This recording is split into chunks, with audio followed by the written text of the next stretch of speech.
palqarı üçün əsas yem mənbəyi sayılan quru otun qiymətində ciddi bahalaşma müşahidə edilir. Moderator AzXəzər xəbərə istinadla məlumat verir ki, bu il məhsuldarlıq əvvəlki illərlə müqayisədə yüksək olsa da, ot bazarında qiymətlər hələ də yüksək səviyyədə qalır. Buğuzda satıcılar qiymətlərin nisbətən aşağı düşdüyünü iddia etsələr də, alıcılar əksini deyir və qiymətlərin əvvəlki kimi yüksək olduğunu bildirirlər.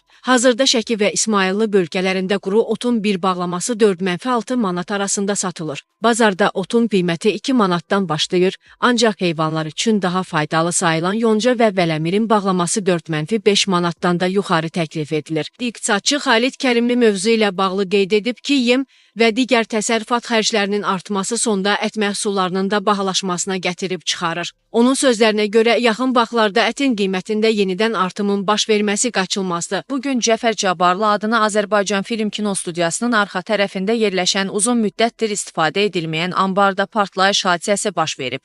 Bu haqda Mədəniyyət Nazirliyindən bildirilib. Hadisə yerinə Fövqəladə Hallar Nazirliyinin, hüquq mühafizə orqanlarının, Mədəniyyət Nazirliyinin əməkdaşları cəlb olunub.